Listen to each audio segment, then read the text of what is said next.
Kia ora, and welcome to today's Daily Chorus. It's Tuesday, August the 12th. I'm Bernard Hickey for the Kaka.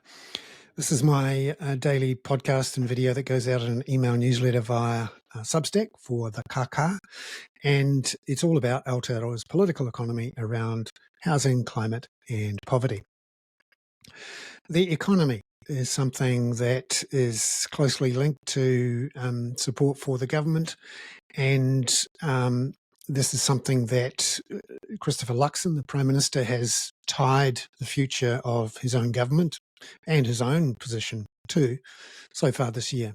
He came out at the beginning of the year and said this government was all about growth, growth, growth, and will do whatever it takes to get that growth. However, it has continued to suppress government spending growth and to continue on with a freezing of new house building by Kāinga Ora, an initial delay of new school buildings through 2024. It's back up and running again now, but that was a year when school buildings were on hold. We've also seen hospital planning suspended and capital grants halted and suspended for transport, which has affected councils in particular. We've also seen capital grants and the arrangements for capital for councils suspended or cut, and that has seen councils feel like they're forced to put up fees and charges. So the overall government strategy, which is to try and restrain spending growth, get the government deficit down, take pressure off mortgage rates, lower interest rates in order to boost the economy, is all very conventional and has worked before for the New Zealand economy.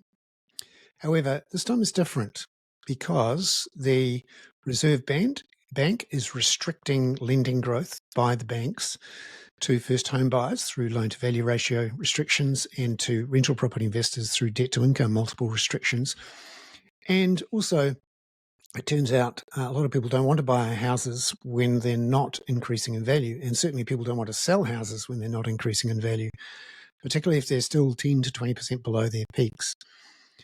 And the combination of all these things, along with real wage deflation, is meaning that the economy is actually back in recession, a double dip recession. And so that's what I want to talk about today. What's happening with our political economy, the connection between the two, and what we know about the popularity of the government and why the economy is not growing as the Prime Minister would hope. So last night we got a One News Varian poll showing the Prime Minister Christopher Luxon's support as preferred Prime Minister down 3 percentage points in a month to 20%, now barely above Chris Hipkins on 19% for Labour.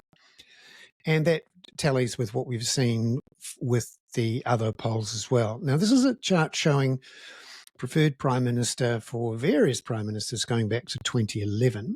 And you can see the right-hand side of the chart as you read it. The blue line is Luxon, the red line is Hipkins, and essentially they're neck and neck now.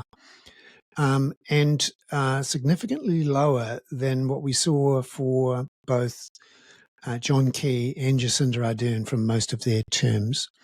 And when you go back through the history of preferred PM polls, you can see that Luxon for a new Prime Minister, because often Prime Minister's popularity decay over time, for a new Prime Minister, his are the lowest since Jim Bolger.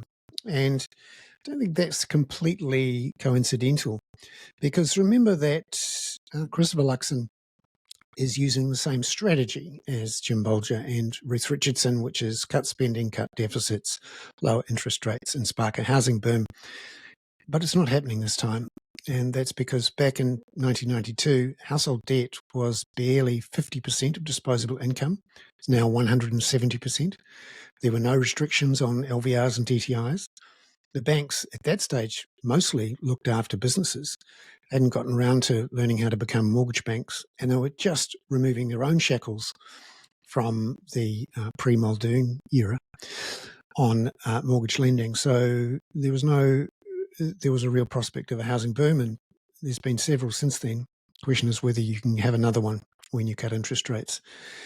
And you can see there, according to voters, they've taken Christopher Luxon at his word that he was going to look after fixing the economy and improving costs of living. The trouble is his strategy involves a bunch of government spending cuts and new fees and charges that have led to inflation. And secondly, he can't control many of the international prices that flow through, particularly in food and also in fuel.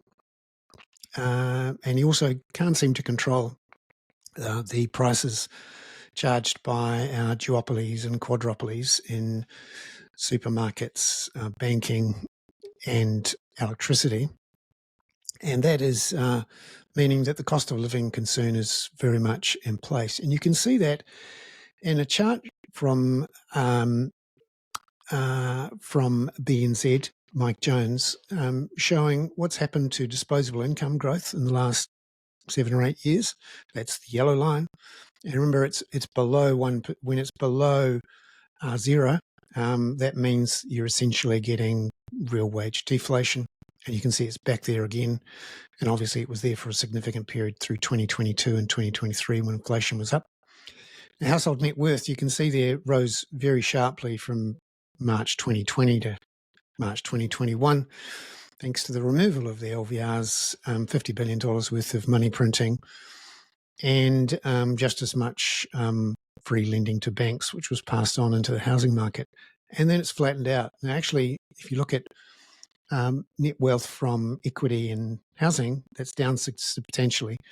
But of course, the stock market and other asset prices have increased. So net, you're basically flat for household wealth. So what you can see there is that there's no help from the balance sheet, and there's no help from wages, and there's no help from lending, credit.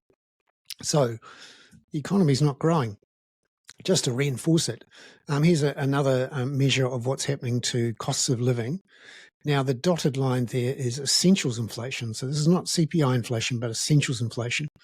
And you can see through 2021 through to 2020, early 2024, it was well above the light green line, which is the labour cost index, i.e.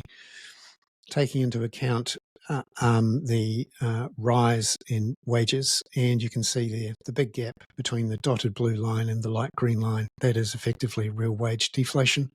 And we're back there again, according to the latest numbers on petrol, energy, food and rates. And just to top it all off, a really interesting chart again from Mike Jones, which I've referred to in the email newsletter.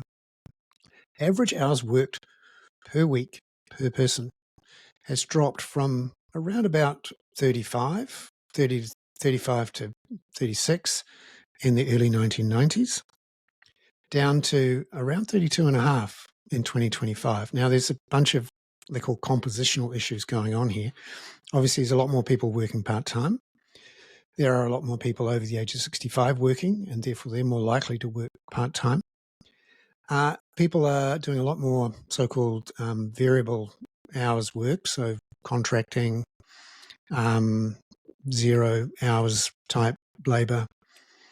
And that is seeing average hours worked per week per person drop to a record low outside of the 2 COVID lockdowns. So that is a substantial drop in household income, assuming, of course, those hours are paid. And that is playing into what we're seeing with the malaise affecting people's consumer confidence, retail spending, and, of course, government popularity. I'm Bernard Hickey. That was today's Daily Chorus for Tuesday, August the 12th on Vakaka. Ka kite anō.